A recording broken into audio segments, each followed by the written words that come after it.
محترم ناظرین، یاد رکھیے اللہ رب العالمین نے جنت کی ذمہ داری نہیں لی۔ جنت کے حصول کے لیے ہمیں تگ و دو کرنی پڑے گی، جنت کو حاصل کرنے کے لیے ہمیں کوشش کرنی پڑے گی۔ ناظرین محترم، ہمیں یہ دیکھنا ہوگا کہ قبر اور حشر کے شدائد سے کیسے بچنا ہے۔ اللہ رب العزت نے یہ نہیں فرمایا کہ تم قبر میں آؤ گے تو ہم بلا حساب مغفرت کر کے جنت میں بھیج دیں گے، تو ہم بغیر حساب کتاب کے آپ کو جنت میں بھیج دیں گے، نہیں، بلکہ رزق کی ضمانت دی ہے جس کے لیے پریشان ہونے کی ضرورت نہیں۔ ہاں، آپ برکت اور مال و دولت کے لیے دعا ضرور کریں۔ اللہ رب العزت کے سامنے ہاتھ پھیلانا گناہ نہیں بلکہ عبادت ہے، لیکن آج میں آپ کو وہ باتیں بتا رہی ہوں جن کی ذمہ داری اللہ رب العزت نے نہیں لی، یعنی جنت اور قبر کی منزلیں۔ جی ہاں میرے بھائیوں اور میری ماؤں بہنوں، جنت پانے کے لیے عبادت لازمی ہے اور مغفرت کے لیے اللہ رب العزت کی بارگاہ میں گڑ گڑانا ضروری ہے۔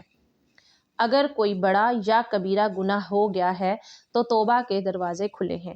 آپ سنتے ہوں گے کہ فلاں درود پاک پڑھنے سے 80 سال کے گناہ معاف ہو جاتے ہیں۔ بے شک حدیث پاک برحق ہے اور ہمیں اس پر کامل یقین ہے، لیکن کبھی سوچا کہ وہ کون سے گناہ ہیں؟ ہمارے بھائی اور بہن سمجھتے ہیں کہ بس درود پاک پڑھ لیا اور اب سب معاف ہو گیا۔ یاد رکھیے، ان عبادات سے صغیرہ یعنی چھوٹے گناہ معاف ہوتے ہیں۔ کبیرہ یا بڑے گناہوں کے لیے محض ذکر و اذکار کافی نہیں، بلکہ مسجد میں اعتکاف کریں یا خانہ کعبہ کے چکر لگائیں۔ کبیرہ گناہ اس وقت تک معاف نہیں ہوتے جب تک کہ آپ اللہ رب العزت کی بارگاہ میں سچی توبہ نہ کریں۔ جی ہاں محترم ناظرین، کبیرہ گناہ یعنی کہ بڑے گناہوں کے لیے ندامت کے ساتھ توبہ کریں کہ اے اللہ ہم سے یہ بڑی خطا ہو گئی ہے، اے اللہ ہم سے یہ بڑا گناہ ہو گیا ہے، ہم شرمندہ ہیں اور توبہ کرتے ہیں کہ آئندہ یہ گناہ نہیں کریں گے۔ تب اللہ پاک آپ کی توبہ قبول کر کے کبیرہ گناہوں کو یعنی کہ بڑے گناہوں کو معاف فرمائے گا۔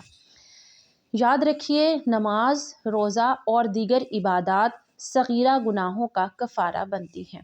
اب آئیے ان 3 دعاؤں کی طرف جو آپ نے تہجد یا کسی بھی وقت مانگنی ہیں۔ یہ وہ دعائیں ہیں جو اللہ رب العزت کے نبی کریم صلی اللہ علیہ وآلہ وسلم اور ہمارے ہادی جناب احمد مجتبیٰ محمد مصطفیٰ صلی اللہ علیہ وآلہ وسلم نے اپنے چچا حضرت عباس رضی اللہ تعالیٰ عنہ کو سکھائی تھی۔ حضرت عباس رضی اللہ تعالیٰ عنہ روایت کرتے ہیں کہ میں نے عرض کیا، یا رسول اللہ صلی اللہ علیہ وآلہ وسلم، میں اللہ سے کیا مانگوں؟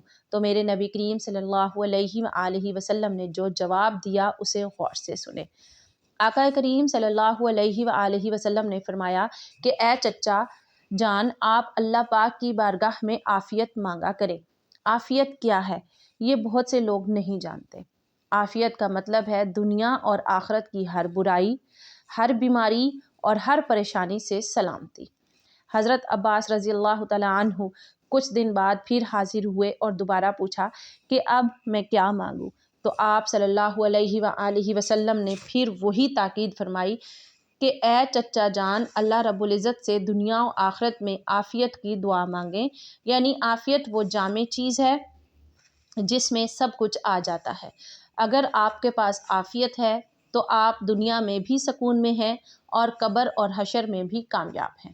یہ میرے نبی کریم صلی اللہ علیہ وآلہ وسلم کی سکھائی ہوئی پہلی اور اہم دعا ہے۔